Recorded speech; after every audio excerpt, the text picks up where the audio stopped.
جب کوئی انسان گناہ کر لیتا ہے، کوئی غلطی اس سے ہو جاتی ہے، کوئی خطا اس سے ہو جاتی ہے، تو اس سے جو معافی مانگنے کا طریقہ ہے، اللہ تعالیٰ کی طرف رجوع کرنے کا جو طریقہ ہے، اس کو توبہ اور استغفار کہتے ہیں۔ توبہ کا معنی ہوتا ہے اللہ کی طرف رجوع کرنا، پلٹنا، اور استغفار کا معنی ہوتا ہے جو گناہ انسان نے کیا اس گناہ کی معافی چاہنا۔ تو توبہ اور استغفار عموماً ایک ساتھ استعمال ہوتا ہے، اس لیے کہ جو انسان توبہ کرتا ہے، رب کی طرف پلٹتا ہے، رجوع کرتا ہے، ریٹرن ہوتا ہے، وہ استغفار بھی کرتا ہے، مطلب پلٹنے کے بعد جو گناہ ہوئے اس کی معافی بھی چاہتا ہے۔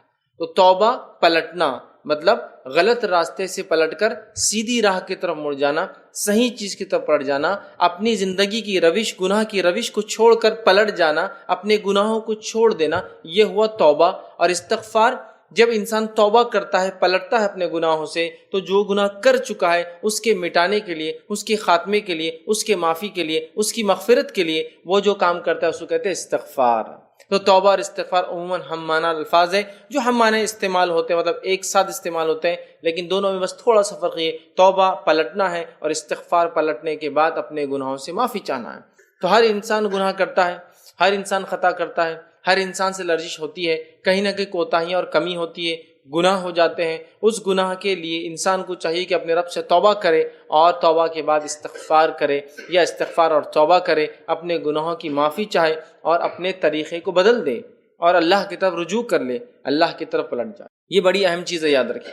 لیکن ہم دیکھتے ہیں آج اتنے گناہ اور معصیت جو ہم کرتے ہیں، ہم سے خطائیں ہوتی ہیں، اس کے باوجود بھی ہم توبہ اور استغفار کو اپنے اوپر لازم نہیں جانتے۔ یہ بڑی تعجب کی بات ہے۔ تو آج میں انشاءاللہ عزیز آپ تمام کے سامنے توبہ اور استغفار کی اہمیت، فضائل اور اس کی حقیقت رکھنے کی کوشش کروں گا۔ توبہ اور استغفار، حقیقت اور فضائل۔ تو یہ چند باتیں میں آپ کے سامنے رکھوں گا جس میں ہم انشاءاللہ عزیز دیکھیں گے کہ توبہ کی ریالٹی، حقیقت کیا ہے، اور اس کے بعد اس کے فضائل کیا ہے، کیا فائدے اس سے ہوتے ہیں، یاد رکھیں انسانوں کو۔ اور یہ بڑی اہم چیز ہے، چونکہ ہم توبہ اور استغفار کے کانسیپٹ کو یہ کیا ہے نہیں سمجھتے ہیں، نتیجتاً ہماری زندگیوں سے یہ چیز غائب نظر آ رہی، اس لیے کہ توبہ اور استغفار بولے تو کوئی انسان سمجھتا ہے جو گناہ کرے وہی کرے۔ یاد رکھیے یہ عاجزوں کا شیوہ رہا ہے۔ انبیاء علیہ السلام کی زندگی آپ دیکھیں، صحابہ، تابعین، تبع تابعین، سلف صالحین، وہ لوگ جو اللہ کا تقوی اختیار کرتے، اللہ سے خشیت رکھتے، ڈر رکھتے ہیں اور اللہ کے جانب جھکنے والے ہوتے ہیں۔ اسی طرح جو لوگ عاجز بندے ہوتے ہیں اللہ تعالیٰ کے، ان کی خصوصیت اور خاصیت یہ ہے کہ وہ توبہ کرتے ہیں، استغفار کرتے ہیں، وہ اپنے رب کی طرف بار بار پلٹتے ہیں۔ یہاں تک کہ آتا ہے کہ نبی اکرم صلی اللہ علیہ وسلم دن میں 70 مرتبہ استغفار کرتے، 100 مرتبہ توبہ کرتے ہیں۔ آپ اندازہ لگائیے توبہ اور استغفار کتنی اہم چیز ہے کہ انبیاء علیہ السلام اور بالخصوص نبی اکرم صلی اللہ علیہ وسلم جیسی ذات بھی اس کو نہیں چھوڑتی تھی۔ آج ہم نے اس کو معمولی سمجھ کے چھوڑ دیا، ہمیں اس کو واپس اپنانے کی ضرورت ہے، اس لیے کہ انسانی فطرت کا یہ تقاضا ہے کہ انسان خطا کرے گا، غلطی کرے گا۔ آئیے نبی اکرم صلی اللہ علیہ وسلم کیا فرماتے ہیں اس تقاضے کے تعلق سے۔ یہ جو فطرت کا تقاضا ہے غلطی کرنا، جس کے لیے توبہ اور استغفار حل ہے کہ غلطی کے بعد اس سے کیسے ہم رجوع کریں، اللہ سے کیسے معافی مانگیں۔ صحیح مسلم کی روایت ہے، نبی اکرم صلی اللہ علیہ وسلم فرماتے اور کہتے ہیں، مجھے قسم ہے ذات کی جس کے ہاتھ میں میری جان ہے، اگر تم گناہ نہ کرو تو اللہ تعالیٰ تمہیں ختم کر کے دوسری قوم لے آئے گا جو گناہ کریں گے اور پھر اللہ تعالیٰ سے توبہ کریں گے اور وہ انہیں بخش دے گا۔ مطلب اللہ کے رسول صلی اللہ علیہ وسلم فرمانے سے روایت میں کہ اگر تم گناہ کرنا چھوڑ دو تو اللہ تعالیٰ تمہیں ختم کر کے ایک ایسی قوم لائیں گا جو گناہ کریں گی، پھر اپنے رب سے توبہ کریں گی اور اللہ تعالیٰ ان کو معاف کر دیں گا۔ تو یہاں بتانا یہ مقصود ہے کہ انسانی فطرت کا اٹوٹ حصہ ہے غلطی کرنا۔ ایسا ہو ہی نہیں سکتا کہ انسان اور غلطی نہ کرے۔ اگر ایسا ہوتا تو اللہ دوسروں کو لا لیتا جو غلطی کرنے والے ہوتے، چونکہ اللہ کی ایک صفت غفار ہے، معاف کرنے والا ہے، ٹھیک ہے۔ تو اللہ کی صفتیں دائمی ہیں، ہمیشہ ہمیشہ کے لیے، یاد رکھ، ہمیشہ ہمیشہ سے ہے اور ہمیشہ ہمیشہ رہنے والی، یاد، ٹھیک ہے۔ تو ایک قوم لائیں گا جو گناہ کریں گے اور توبہ کریں گے، اللہ اس کو معاف کرے گا۔ مطلب بتانے کا یہ ہے، گناہ کرنا، خطا کرنا، غلطی کرنا انسانی فطرت کا اٹوٹ حصہ ہے، اس سے کوئی ابن آدم نہیں بچ سکتا، کوئی انسان نہیں بچ سکتا، یاد رکھیں۔ اور ہم خود، اب انسان جو ہمیں اللہ تعالیٰ نے کہا وہ لفظ نسیان سے آتا ہے، بھولنے والا۔ آدم علیہ السلام سے کہا تھا کہ اس درخت کے قریب مت جانا، پھر بھی چلے گئے، بھول گئے۔ تو نسیان سے لفظ آتا ہے انسان، مطلب بھولنے والا۔ تو خطا ہونا ہمارے فطرت کا پارٹ ہے، ہمارا نیچر ہے، یاد رکھیے۔ تو خطا تو ہوں گی، غلطیاں ہوں گی، گناہ ہوں گے، ہمیں اس گناہوں کی معافی کے لیے، تلافی کے لیے، مٹانے کے لیے، ختم کرنے کے لیے اللہ کی طرف رجوع ہونا ہوگا، جس کو توبہ کہتے ہیں، اور اپنے گناہوں کی معافی مانگنا ہوگا، جس کو استغفار کہتے ہیں۔ تو ہمیں کثرت سے توبہ اور استغفار کو لازم جاننا ہے اپنے اوپر، یاد رکھیں، تاکہ ہم سے ہونے والی غلطیوں سے ہم جو ہے اللہ تعالیٰ سے معافی طلب کر لیں۔ اور ایسا کوئی انسان دنیا میں نہ تھا، نہ ہے اور نہ آئیں گا جو خطا اور غلطیاں اور گناہ نہیں کرے گا، سب سے ہوں گی۔ یہ روایت جو تھی میں نے آپ کے سامنے رکھی، یہ اس کی یاد رکھے دلیل ہے۔ تو جو اہل تقوی ہے، ٹھیک ہے، وہ جب گناہ کر بیٹھتے ہیں، جو اللہ کے نیک بندے ہو جب گناہ کر بیٹھتے ہیں تو گناہ ہوتے ہی وہ فوراً اللہ سے کیا کرتے ہیں؟ توبہ کر دیتے ہیں۔ ہم لوگوں کے ایسا انتظار نہیں کرتے، ہم لوگ انتظار کرتے گناہ گناہ گناہ گناہ، یہاں تک کہ اللہ رحم کرے کبھی تو موت آ جاتی اور معافی مانگنے کا وقت بھی نہیں ملتا، استغفار کا موقع بھی نہیں ملتا، رجوع کرنے کا موقع بھی نہیں ملتا۔ تو نیک لوگوں کی صفت، انبیاءوں کی صفت، صالحین کی صفت، اس کے بعد جو نیک لوگ ہوتے اللہ کے اہل تقوی ہوتے ہیں یا اللہ کے نیک بندے اللہ کے ولی ہوتے ہیں، ان کی ایک صفت یاد رکھی ہے، یہ فوراً جو ہے توبہ کرتے ہیں، بلکہ گناہ نہ بھی کرے تو توبہ اور استغفار کرتے ہیں، اس لیے کہ توبہ اور استغفار یہ باعث اجر اور ثواب ہوتا ہے ان کے لیے، گناہ نہ کرنے کے باوجود بھی اس کو کرتے ہیں۔ تو یہ ہمارے لیے کتنا لازم ہے کہ ہم جو اتنی خطا اور گناہ کرتے ہیں توبہ اور استغفار کو لازم جانیں، چونکہ اس کے فضائل، فائدے ہم جانتے نہیں ہیں، اس کی اہمیت ہمیں بتائی یا سکھائی نہیں گئی ہے، یا اس کو ہم معمولی عمل سمجھتے ہیں، یا یہ سمجھتے ہیں میں کون سے بڑے بڑے گناہ کر رہا ہوں جو میں توبہ اور استغفار کروں۔ آئیے نبی اکرم صلی اللہ علیہ وسلم کو دیکھیے، آپ کیا گناہ اور خطا کرتے تھے، پھر بھی آپ توبہ اور استغفار کرتے تھے۔ تو یہ اللہ تعالیٰ کی رحمت ہے ہمارے لیے کہ اللہ تعالیٰ رات میں اپنے ہاتھوں کو پھیلاتا ہے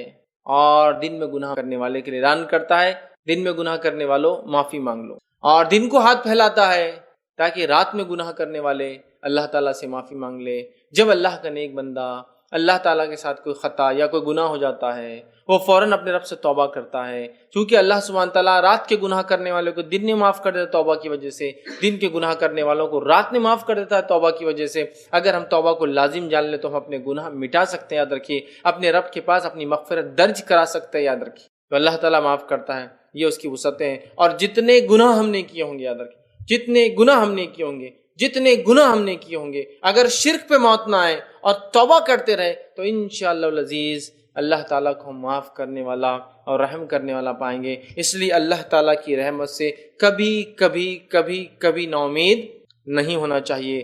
شیطان کا ایک حربہ اور چال ہوتی ہے، پہلے وہ گناہ کی طرف بڑھاتا ہے، گناہ کرواتا ہے، اور گناہ ہونے کے بعد یہ خیال ڈالتا ہے کہ اب تیری معافی نہیں ہے۔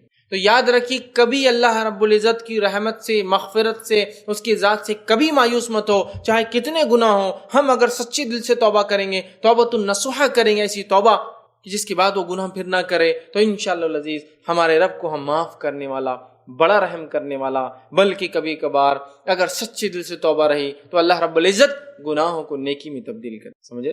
تو لہٰذا ہم خوب سے خوب توبہ کا اپنے اوپر جو دامن لازم جانیں، اور کبھی اللہ تعالیٰ سے نا امید نہ ہو۔ جب میں یہ کہہ رہا ہوں کہ اللہ تعالیٰ گناہ معاف کرتا ہے تو یقین جانیے میں آپ کو یہ دعوت نہیں دے رہا ہوں کہ گناہ کیجیے، میں یہ کہہ رہا ہوں کہ گناہ ہونا ہمارے فطرت کا حصہ ہے، is a part of human nature، یہ ہماری فطرت کا حصہ ہے۔ جب ہوتے ہیں تو توبہ کرنا یہ راستہ ہے ان سے بچنے کا، یہ توبہ کرنا یہ راستہ ہے ان کو معاف کرانے کا، اس بات کو یاد رکھیے۔ تو اللہ کی رحمت سے کبھی مایوس نہ ہوں۔ سورہ ہجر میں اللہ رب العزت فرماتا ہے، آیت نمبر جو ہے 56 کے اندر اللہ فرماتا اور کہتا ہے، قَالَ وَمَن يَقْنُطُ مِن رَحْمَةِ رَبِّهِ إِلَّا الضَّالُّونَ، گمراہوں کے سوا اللہ کی رحمت سے کوئی نا امید نہیں ہوتا۔ اللہ کی رحمت سے وہ لوگ نا امید ہوتے ہیں جو ضالون ہوتے ہیں، صحیح راہ سے بھٹکے ہوئے ہوتے ہیں۔ تو ہمیں اللہ تعالیٰ کی رحمت سے کبھی مایوس نہیں ہونا چاہیے، گناہ چاہے کتنے ہی بڑے درجے کا ہو، ہمیں اپنے رب سے معافی مانگنا چاہیے، لیکن اس کی کچھ تقاضے ہیں، آخر میں انشاءاللہ تقاضے بھی رکھوں گا۔ اس کا ہرگز یہ معنی نہیں ہے کہ آپ وہی خطا بار بار کرتے جائے، پھر معافی مانگے، پھر وہی خطا کرے، پھر معافی مانگے۔ اس کے کچھ تقاضے انشاءاللہ آخر میں وہ تقاضے بھی ہم دیکھیں گے۔ تو اللہ کی رحمت سے ہمیں کبھی مایوس نہیں ہونا چاہیے۔ جامع ترمذی کی روایت ہے، نبی اکرم صلی اللہ علیہ وسلم فرماتے ہیں، حدیث کے راوی انس بن مالک رضی اللہ عنہ فرماتے اور کہتے ہیں، اللہ تعالیٰ کہتا ہے، اے ابن آدم، تو نے جب بھی مجھے پکارا اور میرے ساتھ امیدیں قائم کی، میں نے تمہارے گناہ بخش دی۔ اے ابن آدم، مطلب اللہ کی وسعت رحمت الہی کتنی وسیع ہے۔ کیا فرما رہے نبی اکرم صلی اللہ علیہ وسلم؟ اللہ تعالیٰ کہتا ہے، اے ابن آدم، تو نے جب بھی مجھے پکارا اور میرے ساتھ امیدیں قائم کی، میں نے تمہارے گناہ بخش دیے، میں نے تمہیں معاف کر دیا، چاہے وہ کیسے اور کتنے بھی ہو، چاہے وہ گناہ کیسے بھی تھے اور کتنے بھی ہو۔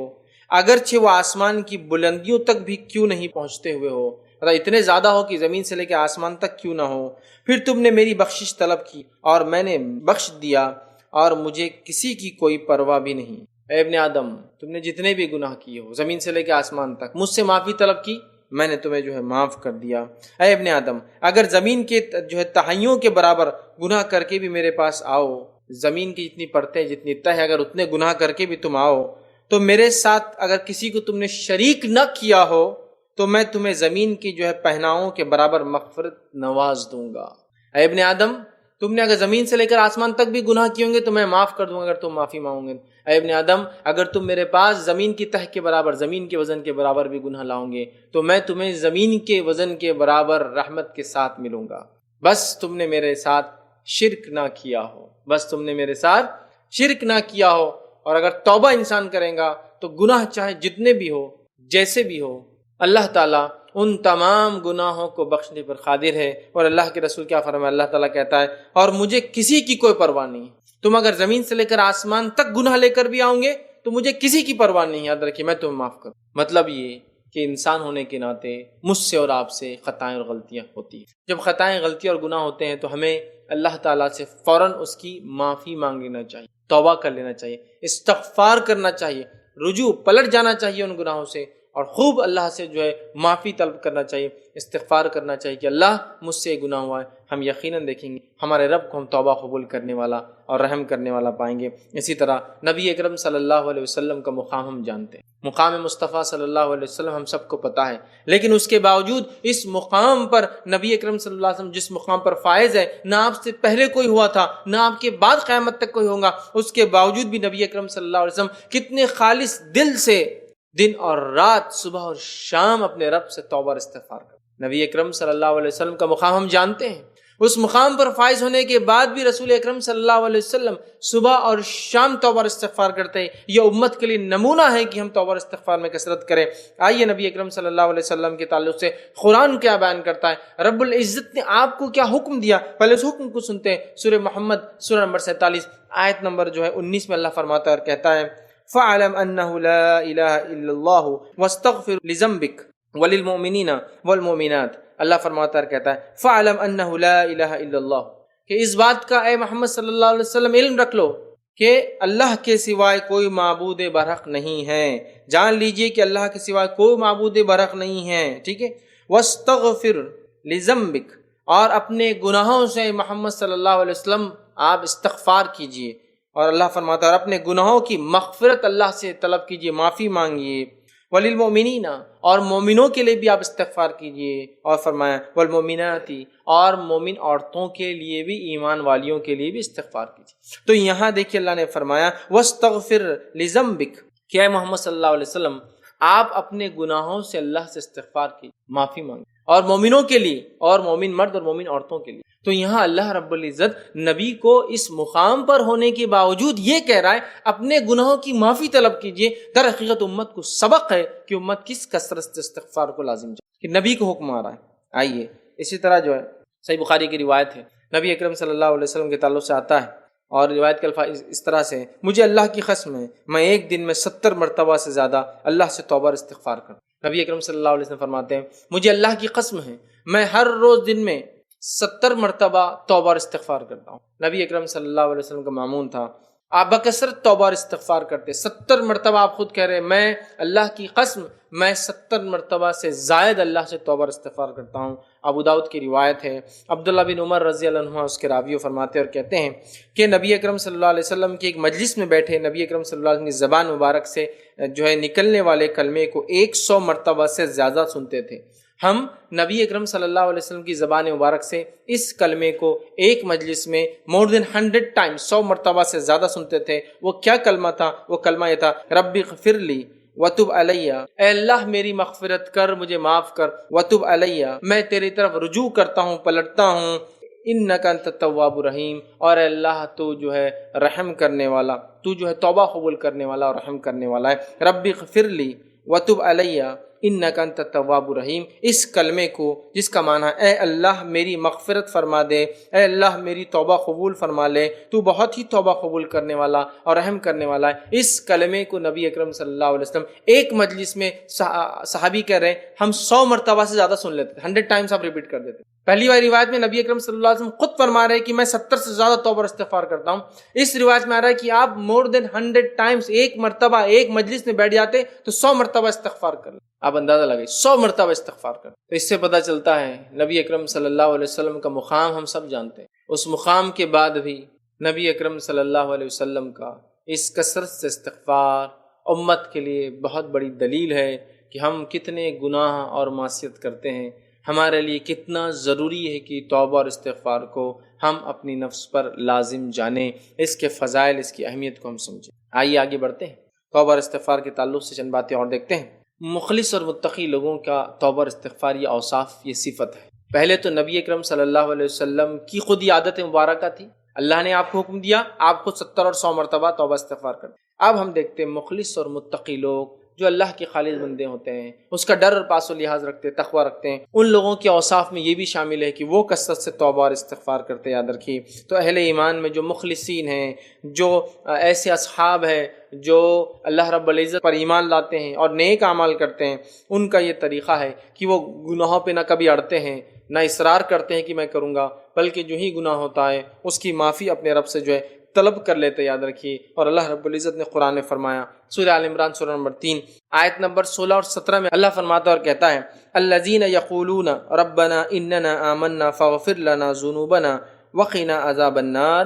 اللہ فرماتا ہے ایمان والوں کا، مخلص ایمان لانے والوں کا، اللہ کے نیک بندوں کی ایک صفت آ رہی ہے۔ اللہ فرماتا ہے الذین یقولون ربنا اننا آمنا، وہ کہتے ہیں جو اللہ کے نیک بندے ہوتے ہیں، وہ لوگ جو کہتے ہیں کہ اے ہمارے پروردگار ہم ایمان لائے، تو ہمارے گناہ بخش دے۔ یقولون ربنا اننا آمنا، وہ کہتے اللہ ہم ایمان لائے، پھر فرماتا فاغفر لنا ذنوبنا، تو اللہ ہمارے گناہوں کو تو معاف کر، وقنا عذاب النار، اور ہمیں جہنم کے آگ کے عذاب سے بچا۔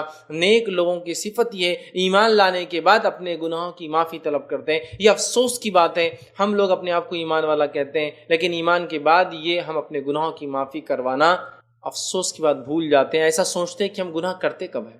یہاں اللہ فرما رہا ہے الذین یقولون ربنا اننا آمنا فاغفر لنا، نیک لوگوں کی صفت ہی وہ کہتے ہیں اللہ ہم تجھ پر ایمان لائے اور ہمارے گناہوں کو معاف کر۔ کیا فرمانا؟ ذنوبنا وقنا عذاب النار، ہمیں جہنم کے عذاب سے، آگ کے عذاب سے بچا۔ پھر آگے فرمائے الصابرین والصادقین والقانتین والمنفقین والمستغفرین بالاسحار۔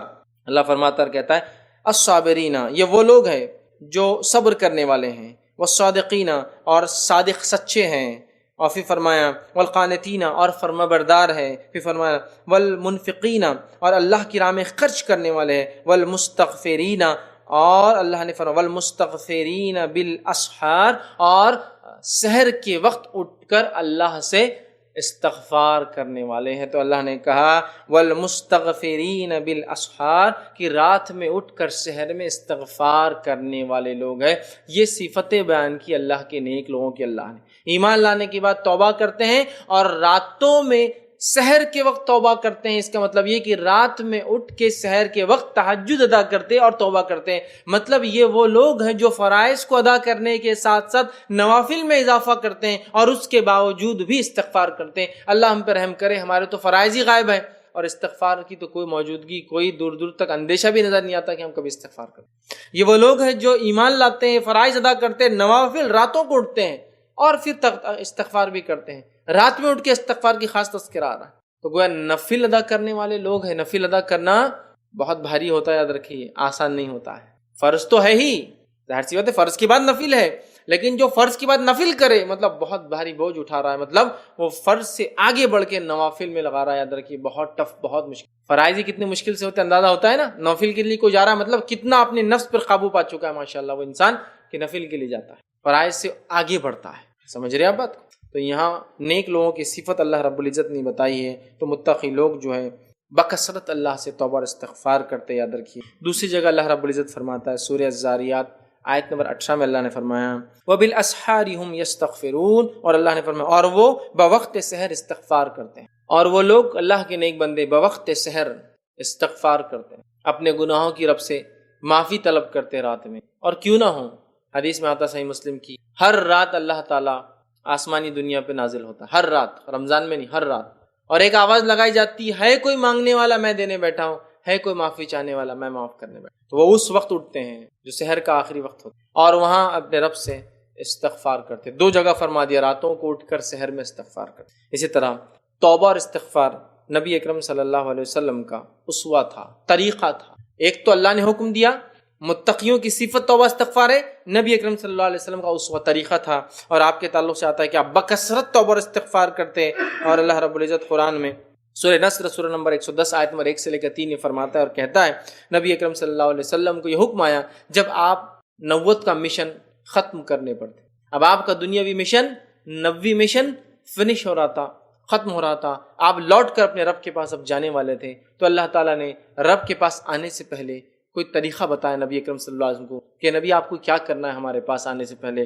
وہ کیا طریقہ تھا؟ اللہ رب العزت فرماتا ہے اذا جاء نصر اللہ والفتح، اذا جاء نصر اللہ والفتح، کہ جب تم دیکھو اللہ کی مدد اور فتح تمہارے پاس آ گئی، ورأیت الناس يدخلون فی دین اللہ افواجا، اور جب تم دیکھو کہ لوگ فوج در فوج، جوگ در جوگ، گروپ میں بڑی بڑی تعداد میں اسلام میں آنا شروع ہو گئے، حق کی طرف آنا شروع ہو گئے، دین میں آنا شروع ہو گئے، فسبح بحمد ربک واستغفر، تو اے نبی اب آپ لگ جائیے، اللہ کی حمد و ثنا بیان کیجئے، فسبح، تسبیح بیان کیجئے، بڑائی بیان کیجئے اپنے رب کی، فسبح بحمد ربک واستغفر، اپنے رب کی تسبیح، حمد و ثنا بیان کیجئے اور استغفار طلب کیجئے، انہ کان توابا، اور یقیناً آپ کا رب توبہ قبول کرنے والا ہے۔ تو یہاں آپ دیکھیے فسبح بحمد ربک واستغفر انہ کان توابا، یہاں اس آیت میں عبداللہ ابن عباس رضی اللہ عنہما اس کی تفسیر کرتے اور کہتے ہیں یہ آیت اشارہ کر رہی تھی کہ نبی اکرم صلی اللہ علیہ وسلم کا ورلڈلی مشن کمپلیٹ ہو گیا، دنیاوی مقصد پورا ہوا، اب آپ دنیا سے کوچ کرنے والے ہیں،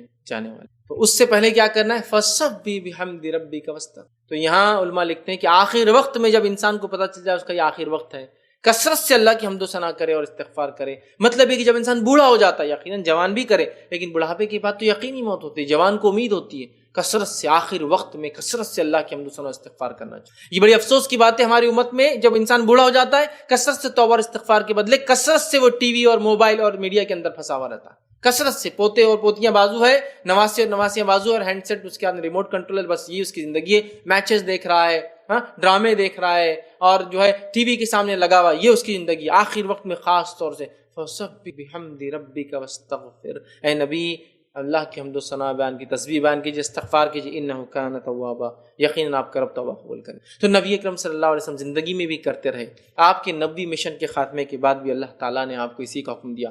حجاج جو لوگ حج کو جاتے ہیں، اللہ تعالیٰ نے ان کو بھی اسی کا حکم دیا کہ عرفے میں اور مزدلفہ کے اندر وہ لوگ کیا کریں، ان کے تعلق سے قرآن فرماتا ہے، کہتا ہے سورہ بقرہ سورہ نمبر 2 آیت نمبر 199 میں اللہ نے فرمایا ثم افضوا من حيث افض الناس واستغفروا الله ان الله غفور الرحیم۔ اللہ فرماتا اور کہتا ہے پھر تم بھی وہاں سے ہو کر لوٹو جہاں سے ہو کر دوسرے لوگ لوٹتے ہیں، اور فرمایا اور اللہ سے مغفرت طلب کرو، بے شک اللہ بڑے بخشنے والا بہت رحم کرنے والا ہے۔ اور عرفہ میں جب لوگ کھڑے ہو کر اپنے رب سے معافی مانگتے ہیں تو اللہ تعالیٰ اہل عرفہ کی طرف دیکھتا ہے جو عرفات کے میدان میں، اور کہتا ہے فرشتوں گواہ رہنا میں نے ان سب کو معاف کر۔ حج میں بھی استغفار، اور حج کیا ہے؟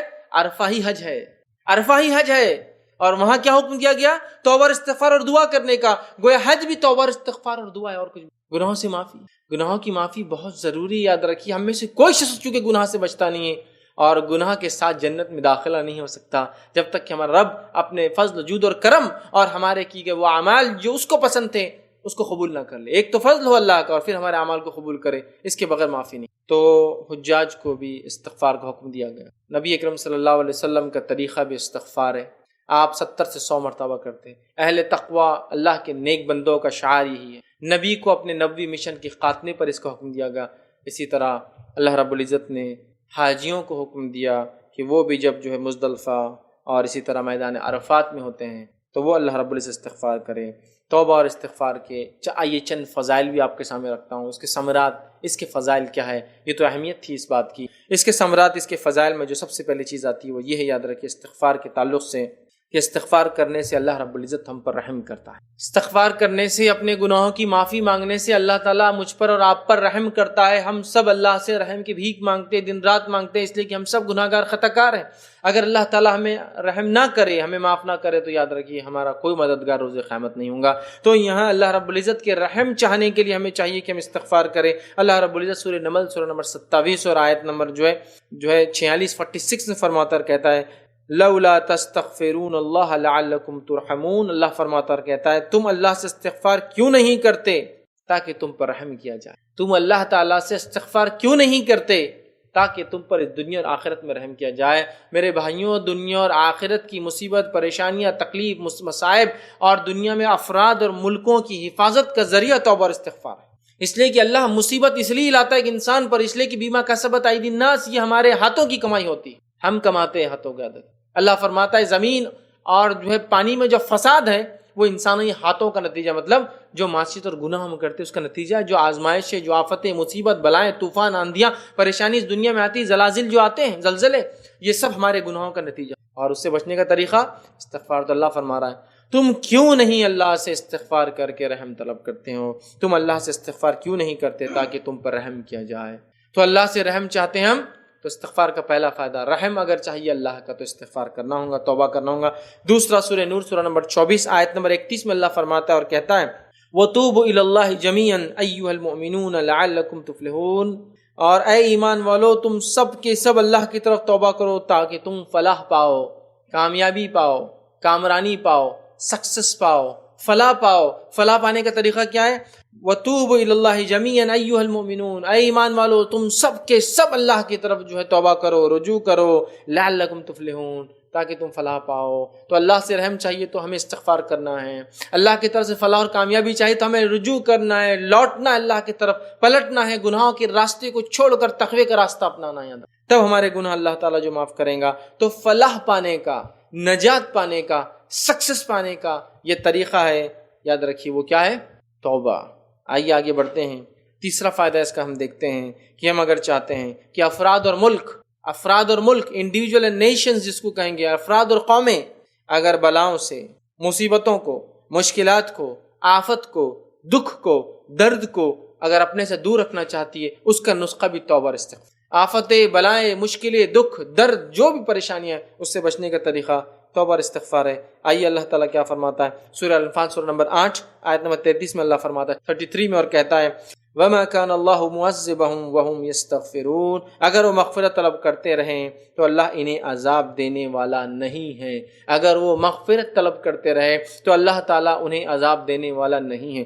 اگر ہم مغفرت طلب کرتے رہے تو اللہ تعالیٰ ہمیں عذاب دینے والا نہیں ہے. ہم اگر اپنے گناہوں کی توبہ کرتے رہے تو اللہ تعالیٰ ہمیں عذاب دینے والا نہیں ہے. تو مصیبت، بلائیں، آفتیں، پریشانیوں سے دنیا میں اگر بچنا ہے تو اللہ تعالیٰ کے اگر عذاب سے، غضب سے ہمیں بچنا ہے اس دنیا میں تو ہمیں کیا کرنا ہے؟ وَمَا كَانَ اللَّهُ مُعَذِّبَهُمْ. اللہ تعالیٰ تمہیں کیوں عذاب دے گا وَهُمْ يَسْتَغْفِرُونَ، جبکہ تم استغفار کرتے ہو. ہر قسم کی پریشانیوں سے، بلاؤں سے، مصیبت سے بچنے کا طریقہ توبہ اور استغفار ہے. آئیے آگے بڑھتے ہیں. چوتھا فائدہ اس کا دیکھتے ہیں توبہ اور استغفار کا، وہ یہ ہے کہ نوح علیہ السلام نے اپنی قوم کو جو توبہ اور استغفار کا فائدہ بتایا تھا، وہ فائدہ اللہ رب العزت نے اپنی کتاب میں سورہ نوح کے اندر ہمیں بھی بیان کر دیا. اور اللہ فرماتا ہے سورہ نوح آیت نمبر 10، 11 اور 12 میں اللہ فرماتا ہے، کہتا ہے نوح علیہ السلام نے اپنی قوم سے کہا قُلْ تُسْتَغْفِرُوا رَبَّكُمْ إِنَّهُ كَانَ غَفَّارًا. اے میری قوم، اپنے رب سے استغفار کرو، گناہوں کی معافی طلب کرو جو تم شرک کرتے ہو. تم یقیناً جو ہے اپنے رب کو انہ کان غفارا، معاف کرنے والا پاؤں گے. یرسل السماء علیکم مدرارا. اگر تم توبہ اور استغفار کرو گے رب تمہیں معاف کریں گا اور آسمان سے موسلا دھار، آسمان سے نفع بخش، آسمان سے مسلسل چلنے والی نفع بخش بارش تمہارے لیے برسائیں. یرسل السماء علیکم مدرارا، تمہارے لیے موسلا دھار، کنٹینیوسلی بینیفیشل، فائدے مند، اس لیے کہ کنٹینیوس زیادہ بارش بھی نقصان دے، فائدے مند بارش کو برسائیں گا. کیا کرو گے تو قُلْ تُسْتَغْفِرُوا رَبَّكُمْ إِنَّهُ كَانَ غَفَّارًا. اگر تم اپنے رب سے اپنے گناہوں کی معافی مانگو گے تو اے لوگوں، اے قوم، اللہ آسمان سے بارش برسائیں. تو اللہ تعالیٰ سے اگر بارش چاہیے آسمان سے، نفع بخش اچھی بارش، تو کیا کرنا ہوگا؟ استغفار کرنا ہوگا. یہ اس کا چوتھا فائدہ ہے.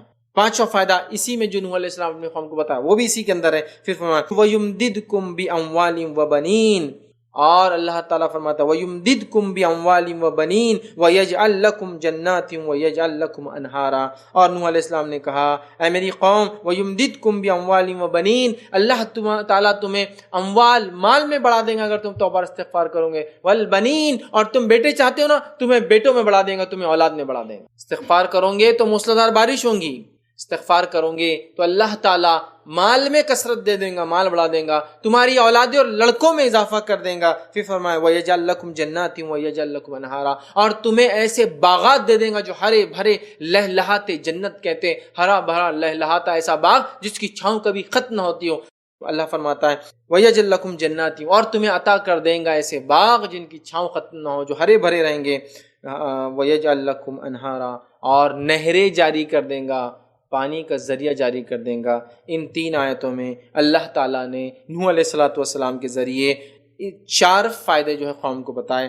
ٹھیک ہے، 4 فائدے بلکہ 5 فائدے قوم کو بتائے. پہلا آسمان سے موسلادھار بارش، دوسرا مال میں اضافہ، تیسرا اولاد میں اضافہ، چوتھا باغات ہرے بھرے، اور پانچواں نہریں جاری کر دیں گا، پانی کا سورس نہریں جاری کر دیں گا. 5 فائدے 3 آیتوں کے اندر. تو یہ تھے 4، 5، 6، 7 اور 8 نمبر کے فائدے، فضائل جو استغفار کرنے سے آتے ہیں. تو استغفار کے فضائل میں دیکھیے یہ بھی چیز شامل ہے. آئیے آگے بڑھتے ہیں.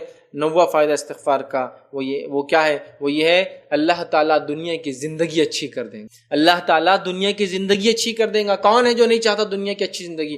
سنیے پھر 9واں فضائل اللہ تعالیٰ فرماتا ہے قرآن کے اندر، سورہ ہود سورہ نمبر 11 آیت نمبر 3 میں اللہ فرماتا ہے وَأَنِ اسْتَغْفِرُوا رَبَّكُمْ ثُمَّ تُوبُوا إِلَيْهِ يُمَتِّعْكُمْ مَتَاعًا حَسَنًا إِلَىٰ أَجَلٍ مُّسَمًّى وَيُؤْتِي كُلَّ ذِي فَضْلٍ فَضْلَهُ وَإِن تَوَلَّوْا فَإِنِّي أَخَافُ عَلَيْكُمْ عَذَابَ يَوْمٍ كَبِيرٍ. اللہ فرماتا ہے کہتا ہے اور یہ کہ تم اپنے گناہ اپنے پروردگار سے معاف کرواؤ، اپنے گناہوں کو اپنے پروردگار سے تم معاف کرواؤ، استغفار کرو اور پھر اسی کی طرف متوجہ ہو اور توبہ کرو، گناہوں کو معاف فرماؤ. استغفر کا لفظ استعمال کیا، وَأَنِ اسْتَغْفِرُوا رَبَّكُمْ ثُمَّ تُوبُوا إِلَيْهِ، گناہوں سے معافی طلب کرو، رب کی طرف تم اگر لوٹو پھر وہ اسی طرف متوجہ ہو تو وہ تم کو وقت مقرر تک اچھا سامان زندگی دیں گا. تو اللہ تعالیٰ پھر اس زندگی میں دنیا میں تمہیں ایک وقت مقرر تک اچھا سامان دیں گا، اور پھر فرمایا دے گا، اور ہر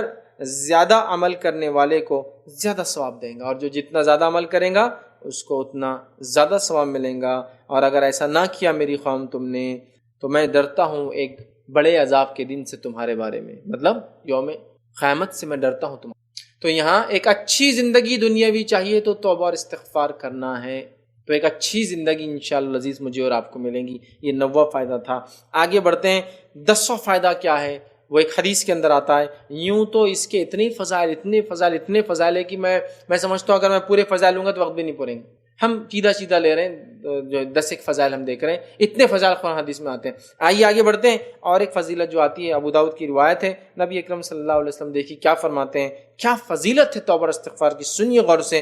اللہ کے رسول صلی اللہ علیہ وسلم فرماتے ہیں جس نے استغفار کو اپنے اوپر لازم کر لیا، جس نے استغفار کو اپنے اوپر لازم کر لیا کہ مجھے یہ کرنا ہے، جس نے استغفار کو اپنے اوپر لازم کر لیا، اللہ اسے ہر غم سے نجات دے دیتا ہے. اللہ اسے ہر غم سے نجات دے دیتا ہے.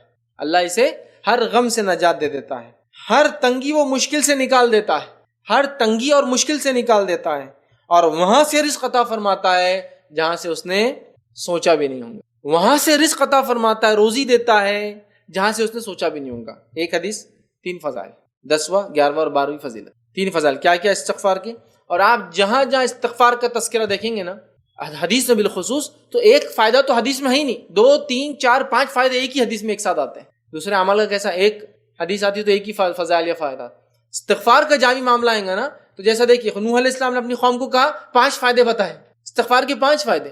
اللہ کے رسول صلی اللہ حدیث آپ دیکھیے 3، 4، 5 فائدے استغفار کے ایک ساتھ. یہ بڑا اہم عمل ہے، یاد رکھیں. تو یہاں 3 فضائل بتائے جا رہے. پہلا، جس نے استغفار کو اپنے پر لازم جان لیا، اپنے گناہوں کی توبہ کو اپنے پر لازم جان لیا، ہر غم سے نجات دیتا ہے. کون سا انسان دنیا میں جو آج غم زدہ نہیں ہے؟ بتائیے. ہر غم سے نجات دیتا ہے. قومیں اور افراد سب پریشان ہیں غموں سے. غموں کا نجات کا راستہ، غموں سے نکلنے کا طریقہ، سولوشن، واحد حل استغفار ہے. پھر فرمایا ہر تنگی سے اور مشکل سے نکالتا ہے. کون سا انسان آج تنگی اور مشکل کی زندگی نہیں گزارا؟ ہر تنگی اور مشکل سے نکلنے کا ذریعہ استغفار ہے. اسی طرح وہاں سے روزی طرح سے سوچا بھی نہ ہوں گا، ایسی روزی حاصل کرنے کا ذریعہ جہاں ہم نے سوچا بھی نہیں ہوگا، وہاں سے حاصل کرنے کا ذریعہ استغفار. سبحان اللہ، کتنے عظیم فائدے استغفار کے. پہلا فائدہ ہم نے دیکھا اللہ سے رحم چاہیے تو استغفار کرنا ہے. دوسرا ہم نے دیکھا فلاح چاہیے آخرت میں تو استغفار طریقہ ہے. تیسرا ہم نے دیکھا کہ اللہ تعالیٰ اس قوم کو عذاب نہیں دیتا، سزا نہیں دیتا جو استغفار کرتی ہے. چوتھا ہم نے دیکھا بارش کا برسنا یاد رکھیے استغفار کی وجہ سے ہوتا ہے. پانچواں ہم نے دیکھا یاد رکھیے کہ ہمارے مال میں اللہ اضافہ کر دیتا ہے. چھٹا ہم نے دیکھا یاد رکھیے ہماری اولاد میں اللہ اضافہ کر دیتا ہے. ساتواں ہم نے دیکھا ہمیں جو باغات عطا فرمائیں گا.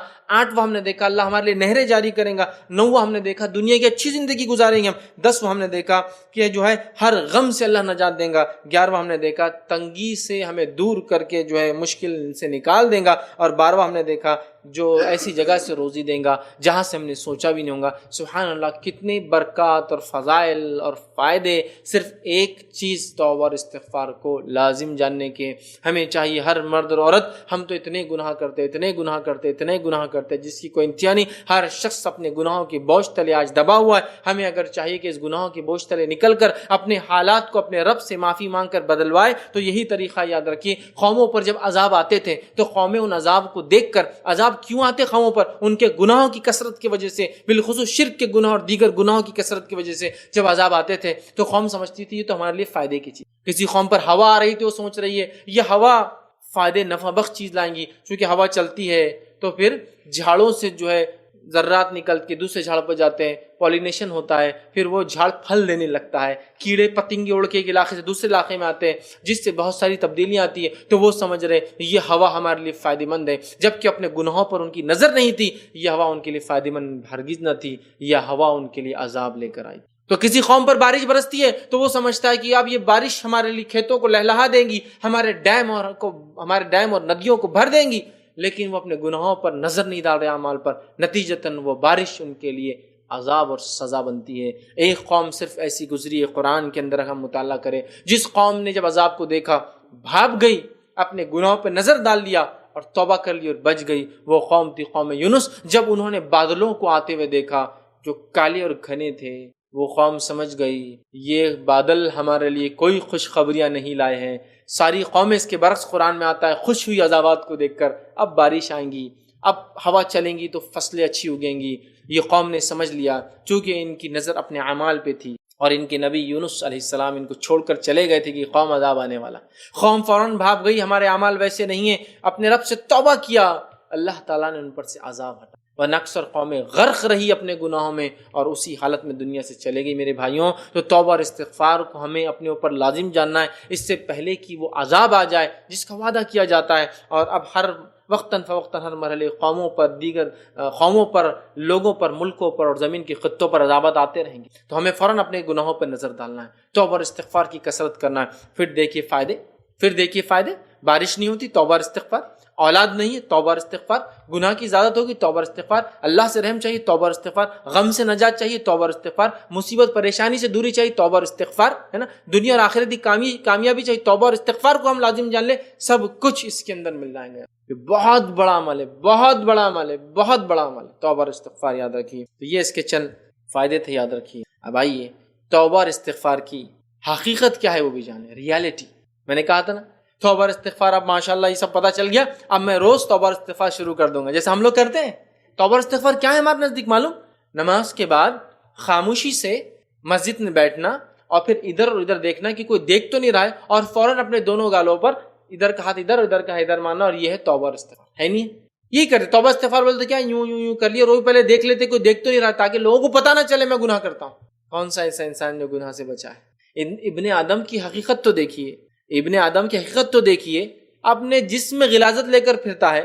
پیدائش دیکھیے تو ایسی جگہوں سے پیدا ہوتا ہے جن کو چھپانا لازم ہے. پھر اس کے بعد وہ کیسے سمجھتا ہے وہ گناہوں سے پاک کر بچا ہوا ہے؟ ہماری حقیقت تو دیکھیے، ہم کیا حقیقت ہے ہماری. لیکن اللہ کا فضل ہے، اس کے بعد بھی ہمارے گناہوں کو معاف کرتا ہے، ہماری عبادتوں کو قبول کرتا ہے. سمجھ رہے ہیں بات؟ تو بہرحال توبہ اور استغفار کی حقیقت کیا ہے پہلے وہ جان لیں۔ توبہ اور استغفار یہ ہے کہ اپنے گناہوں پر سچے دل سے نادم ہو کر اس کے لیے اللہ کی طرف رجوع کر کے پلٹ کر توبہ کرنا اور استغفار کرنا، اے اللہ یہ جو میں نے گناہ کیا اب میں نہیں کروں گا، یہ توبہ اور استغفار ہے۔ تو خالص دل مخلص ہو کر اس عمل پہ نادم ہو کر ہمیں توبہ کرنا ہے، مطلب ہم کبھی اس عمل کی طرف رجوع نہیں کریں گے۔ توبہ مطلب اب اللہ اس سے ہم پلٹ گئے، ہم رجوع ہو گئے، ٹرن ہو گئے، ہماری لائف ہم نے چینج کر دی۔ توبہ کا معنی ہے پلٹنا، رجوع کرنا، پھر جانا۔ تو ہم نے اپنے آپ کو پھیر لیا اس گناہ کی زندگی سے، یہی توبہ ہے۔ ہاں بس توبہ کا رسمی عمل رہ گیا، استغفر اللہ کہا اور گناہ شروع، یا گناہ کرتے کرتے استغفر اللہ استغفر اللہ۔ استغفار میں نے کہا نا، اس کا غلط معنی مت لیجیے، یہ گناہ کی دعوت نہیں ہے، ہونے والے گناہوں کی مٹانے کا طریقہ۔ یہ گناہوں کی دعوت نہیں، گناہ کرو پھر مٹاؤ، یہ جو گناہ ہوتے ہیں چونکہ یہ پارٹ آف ہیومن نیچر ہے، اس کو مٹانے کا طریقہ دیا جا رہا ہے۔ تو استغفار کی حقیقت کو آپ جان لیں، یہ صرف کلمات نہیں ہے جس کو ہم پڑھ لیں بس جیسے تیسے پڑھ لیں، یہ کوئی عمل نہیں ہے کہ گال پہ ہاتھ مار لیا تو ثابت نہیں گال پہ ہاتھ مارنا، یہ ہم نے بنا لیا عمل توبہ اور استغفار کا۔ اس کی حقیقت کو جانیں، اور اس کی حقیقت کیا ہے میں آپ کو بتاتا ہوں۔ توبہ اور استغفار جو ہے وہ ہے جو زبان کے ساتھ ساتھ دل سے بھی ہو، زبان کے ساتھ ساتھ دل سے بھی اپنے گناہوں سے ہم پلٹے، رجوع کرے، معافی مانگے، اور توبہ اور استغفار کرنے والا اپنے گناہوں پر شرمندہ ہو اور گناہوں کو دوبارہ ارتکاب نہ کرنے کا پختہ عزم کرے، کیونکہ یہ تو توبۃ النصوحہ کا لازم ارکان اور جز ہے جس کا اللہ تعالیٰ نے حکم دیا ہے، جس پر گناہوں کے کفارے اور جنت کی نعمتوں کا وعدہ ہے۔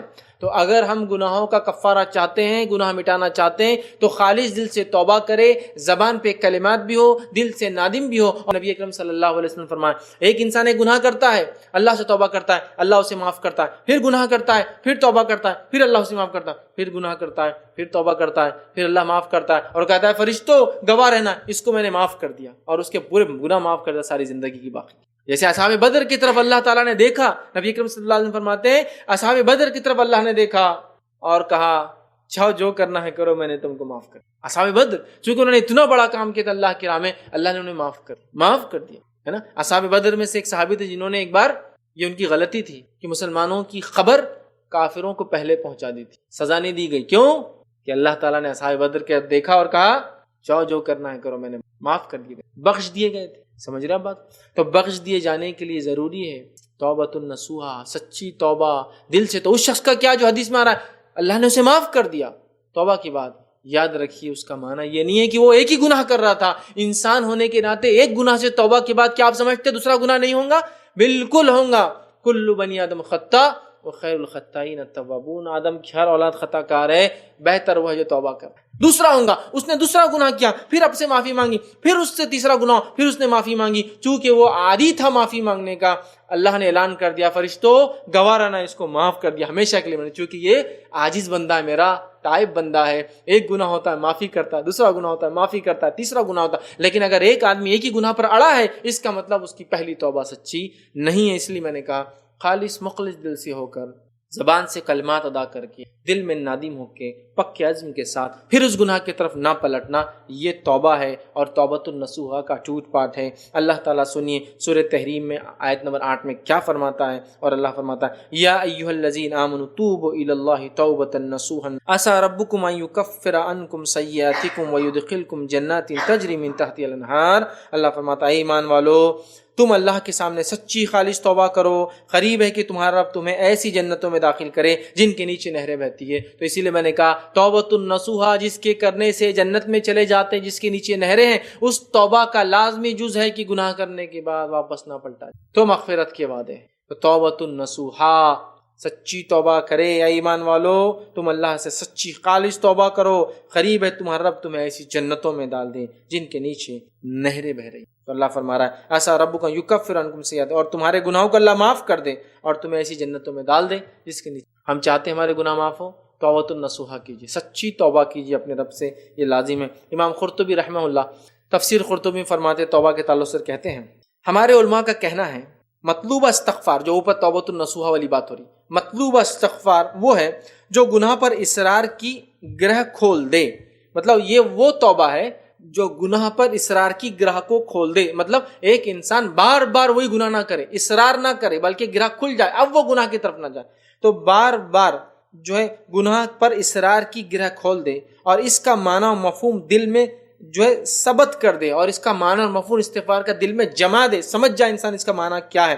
یہ استغفار محض زبان سے ادا کیا جانے والے چند کلمات نہیں ہیں، استغفار خالی زبان سے ادا کیے جانے والے چند کلمات نہیں ہیں۔ جس نے زبان سے استغفار کیا مگر اس کے دل گناہ پر اڑا ہوا ہے، اس کا یہ استغفار بھی توبہ اور استغفار کا محتاج ہے۔ وہ کہہ رہے توبہ استغفار صرف کلمات نہیں ہیں، بلکہ کلمات کے ساتھ دل میں جم جانا ہے کہ مجھ سے غلطی ہوئی، توبہ کرنا ہے، نادم ہونا ہے، پھر نہیں پلٹنا ہے۔ جو آدمی ایسا نہیں کرتا، توبہ کرتا پھر وہی گناہ کرتا ہے، امام قرطبی کہہ رہے ہیں کہ اسے خود جو ہے توبہ کی ضرورت اور استغفار، اس توبہ کو خود توبہ اور استغفار کی ضرورت۔ دوسرا قول جو آتا ہے جامع العلوم والحکم کے اندر آتا ہے، وہ قول یہ ہے، اور بعض علماء کا کہنا یہ تھا کہ جس کے استغفار کا ثمرہ اس کی توبہ کی جو تصحیح نہ ہو، مطلب جس کے استغفار کا نتیجہ اس کے توبہ سے ثابت نہ ہو، توبہ مطلب پلٹنا، رجوع کرنا، جس کے استغفار کے رزلٹ یہ نہ ہو کہ وہ اس عمل کو چھوڑ کر پلٹ جائے، تو وہ کہتے تصحیح نہ ہو، وہ جھوٹا ہے۔ تو ایسا آدمی جھوٹا ہے، مطلب بول رہا ہے استغفار استغفار لیکن اس راستے سے نہیں پٹلا۔ جیسے کہ آدمی سود کھا رہا ہے، استغفر اللہ، اور سود کھا رہا ہے، تو وہ کہہ رہے ہیں جو آدمی استغفار کرے لیکن اپنا راستہ نہ چینج کرے، توبہ نہ کرے، رجوع نہ کرے، تو وہ کہہ رہے ہیں وہ جھوٹا ہے۔ کسی گناہ کا ارتکاب کرتے جانا اور اس سے توبہ بھی کرتے رہنا ایسا ہی ہے جیسا کوئی اپنے پروردگار سے مذاق کر رہا ہو۔ حدیث میں جو ہے نا، گناہ کیا پھر گناہ کیا، وہ الگ الگ گناہ کر رہا تھا انسان ہونے کے ناطے، لیکن جو آدمی گناہ کرتا ہے پھر وہی توبہ، پھر گناہ، پھر وہی گناہ، پھر توبہ، پھر وہی گناہ، وہ کہہ رہی ہے اللہ سے مذاق کرتا ہے ایسا آدمی۔ اس نے توبہ کو مذاق بنا دیا۔ تو توبہ کو سچی دل سے خالص ہو کر اپنے گناہوں پر نادم ہو کر اور کبھی نہ دہرا کے ہمیں کرنا ہے۔ یہی توبہ کی کنڈیشن ہے، سب سے پہلے دل میں نادم ہوں، اپنے گناہوں سے توبہ کرے، استغفار کرے، رجوع کرے۔ تیسرا، اس کام کو دوبارہ نہ دہرائے، اور بندوں کا معاملہ ہو تو اس چیز کو لوٹا دے۔ یہ اس کی کنڈیشن اور شرائط ہے، یاد رکھیے، توبہ اور استغفار کے۔ اس چیز کو ہمیں جو ہے سمجھنے کی جو ہے بہت زیادہ ضرورت ہے۔ اسی طرح جو ہے توبہ اور استغفار، یاد رکھیے، یہ جو ہے بڑی اہم چیز ہے۔ اللہ رب العزت توبہ کے تعلق سے دیکھیے کیا فرماتا ہے کہ جو ہے یہ باعث عبرت اور نصیحت ایک چیز ہے، یاد رکھیے توبہ اور استغفار، کہ اب اگر ہم شریعت پہ عمل کریں گے اور ہم سے گناہ سرزد ہوں گے، ہم افراد ہیں، ہم قومیں ہیں، ہم سے گناہ ہوں گے، اگر ہم اپنے رب سے معافی مانگیں گے تو انشاءاللہ عزیز ہم اپنے گناہ کی معافی مانگیں گے تو اللہ ان گناہوں کو معاف بھی کریں گا اور ہمیں اعلیٰ سے اعلیٰ جنت میں مقام دیں گا۔ اللہ تعالیٰ سنیے قرآن میں سورہ زمر، سورہ نمبر 39 آیت نمبر جو ہے 53 اور 54 میں، 53 اور 54 میں فرماتا ہے، قل یا عبادی الذی اسرفوا علی انفسہم لا تقنطوا من رحمت اللہ ان اللہ یغفر الذنوب جميعا انہ هو الغفور الرحیم وانیبوا الی ربکم واسلموا له من قبل ان یأتیکم العذاب ثم لا تنصرون۔ اللہ فرماتا ہے، اور کیا کہتا ہے سنیے، اے نبی کہہ دیجئے، قل یا عبادی الذی اسرفوا علی انفسہم، کہہ دیجئے کہ اللہ کہتا ہے، اے میرے بندو جنہوں نے اپنی جانوں پر زیادتی کی ہے، تم اللہ کی رحمت سے ہرگز نا امید نہ ہو جانا، بالیقین اللہ تعالیٰ سارے گناہوں کو بخش دیتا ہے، واقعی وہ بڑا بخشنے والا اور رحم کرنے والا ہے۔ سچی توبہ کریں گے تو انسان اللہ سے مایوس کبھی نہ ہو، اللہ انشاءاللہ عزیز سچی توبہ کرنے والے گناہوں کو معاف کرتا ہے۔ تم سب اپنے رب کی طرف جھک جاؤ اور اس کے حکم برداری کیے جاؤ، اس سے قبل کہ تمہارے پاس عذاب آ جائے اور پھر تمہاری مدد نہ کی جائے۔ توبہ کے بعد کیا کہا؟ جو ہے بخشش دیتا ہے، واقعی وہ بڑی بخشنے اور رحم کرنے والا ہے۔ تم سب اپنے رب کی طرف جھک جاؤ اور اس کے حکم کی فرمان برداری کرو۔ توبہ کے بعد زندگی کو چینج کر لو، اللہ کے سامنے جھک جاؤ، اس کے احکامات کی فرمان برداری کرو، تو فائدہ یہ ہوگا، رک جاؤ اس سے قبل کہ تمہارے پاس عذاب آ جائے اور تمہاری پھر مدد نہ کی جائے۔ تو یہاں اس آیت میں کہا گیا کہ اے اللہ کی بندو، اللہ کی جو ہے رحمت سے مایوس نہ، کبھی مایوس نہ۔ اللہ تعالیٰ یغفر الذنوب جميعا، تمام گناہوں کو معاف کرنے پہ قادر ہے، بنا کسی کی پرواہ کیے ہوئے۔ کوئی پوچھ نہیں سکتا اللہ اسے کیوں معاف کر دیا، میرے کیوں نہیں، بنا کسی کی پرواہ کیے۔ ٹھیک ہے، تو ہم اپنے گناہ کی معافی مانگی۔ آئیے اب چند باتیں صرف استغفار کے تعلق سے، اس کی کلمات کے تعلق سے آپ کے سامنے رکھوں گا۔ استغفار کے اندر کون کون سے استغفار ہے جو نبی اکرم صلی اللہ علیہ وسلم ثابت ہے؟ تو سب سے چھوٹا استغفار تو استغفر اللہ استغفر اللہ من کل ذنب واتوب الیہ، استغفر اللہ۔ آپ اتنا بھی کہہ دے تو کافی ہے۔ نبی اکرم صلی اللہ علیہ وسلم ہر نماز کے بعد، جب اگر آپ امام ہوتے تو پلٹتے، اور پلٹنے کے بعد ایک مرتبہ اللہ اکبر، 3 مرتبہ استغفر اللہ۔ تو اتنا پڑھنا بھی انشاءاللہ العزیز کافی ہے، لیکن اس سے ہٹ کر بھی آپ پڑھ سکتے ہیں، جیسے صحیح بخاری کی روایت ہے، اور شداد بن اوس رضی اللہ عنہ اس کے راوی فرماتے ہیں، نبی اکرم صلی اللہ علیہ وسلم نے ایک استغفار پڑھا اور اس کو سید الاستغفار کہا، استغفار کا سردار، لیڈر، معافی مانگنے کے لیے۔ کلمات اس کے لمبے ہیں، میں یہاں آپ کے سامنے ترجمہ رکھتا ہوں۔ سید الاستغفار کا ترجمہ یہ ہے، اے اللہ تو میرا پروردگار ہے، تیرے سوا کوئی معبود برحق نہیں، تو نے مجھے پیدا کیا ہے اور میں تیرا بندہ ہوں، اور میں حسب استطاعت تیرے ساتھ کیے ہوئے عہد و معاہدے پر قائم ہوں۔ میں اپنے کیے ہوئے افعال کے شر سے تیری پناہ چاہتا ہوں، اور اپنے اوپر تیری نعمتوں کا اقرار کرتا ہوں، اور اپنے گناہوں کا اعتراف کرتا ہوں، مجھے معاف کر دے، تیرے سوا گناہ معاف کرنے والا کوئی نہیں ہے۔ آگے وہ فرماتے صحابی، جس نے پورے یقین کے ساتھ صبح کے وقت یہ سید الاستغفار پڑھ لیا اور رات ہونے سے پہلے موت آ گئی تو یہ اہل جنت میں سے ہوں گا، اور جس نے شام کو پورا یقین کے ساتھ پڑھ لیا اور دن چڑھنے سے پہلے موت آ گئی تو اہل جنت میں سے ہوں گا۔ لیکن صرف یہ استغفار، پھر کہہ رہا ہوں، کلمات نہیں ہے صرف کہ پڑھ دیے بس، وربل سٹیٹمنٹ جیسا ہم دے رہے ہیں، بس پڑھتے جا رہے استغفار، پتہ نہیں کب سے زندگی نہیں بدل رہی۔ یہ تو دل میں جمنے والے الفاظ ہے، اگر یہ دل میں جم گئے زندگی چینج ہو گئی، اس کا مطلب استغفار توبہ صحیح تھی، ورنہ یہ لفظی چلتے رہتا اللہ کے ساتھ نعوذ باللہ مذاق چلتے رہیں گے۔ سمجھ رہے ہیں آپ؟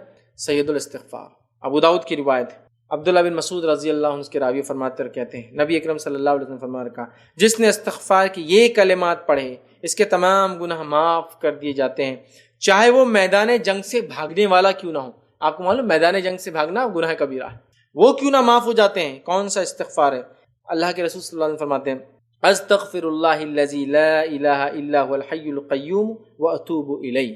جو یہ پڑھ لے، استغفر اللہ الذی لا الہ الا هو الحی القیوم واتوب الیہ، جو پڑھ لے، میں اس اللہ سے مغفرت طلب کرتا ہوں جس کے سوا کوئی معبود برحق نہیں، وہ ہمیشہ زندہ اور قائم و دائم ہے، اور میں اسی کی طرف توبہ کرتا ہوں۔ جو یہ پڑھ لے اس کے تمام گناہ معاف ہو جائیں گے۔ اسی طرح جو ہے بخاری کی ایک روایت میں آتا ہے، اور حدیث میں الفاظ اس طرح سے، نبی اکرم صلی اللہ علیہ وسلم اپنے رکوع اور سجود میں اکثر یہ دعا استغفار کرتے تھے، مطلب رکوع اور سجدے میں یہ پڑھتے تھے۔ یہ استغفار کو رکوع اور سجدے میں آپ پڑھ سکتے ہیں، وہ بخاری کی روایت ہے۔ کون سا ہے؟ سبحانک اللہم وبحمدک اللہم اغفر لی، یہ پڑھتے تھے، ٹھیک ہے، سبحانک اللہم وبحمدک اللہم اغفر لی، اے اللہ تو پاک ہے اپنی تمام تعریفوں کے ساتھ، اے اللہ مجھے معاف کر دے۔ یہ رکوع اور سجدے میں کرتے۔ اسی طرح نبی اکرم صلی اللہ علیہ وسلم دو سجدوں کے بیچ میں جب بیٹھتے تب بھی یہ دعا کرتے، رب اغفر لی، رب اغفر لی، رب اللہ میری مغفرت کر، اللہ میری مغفرت کر، پڑھتے تھے، ٹھیک ہے۔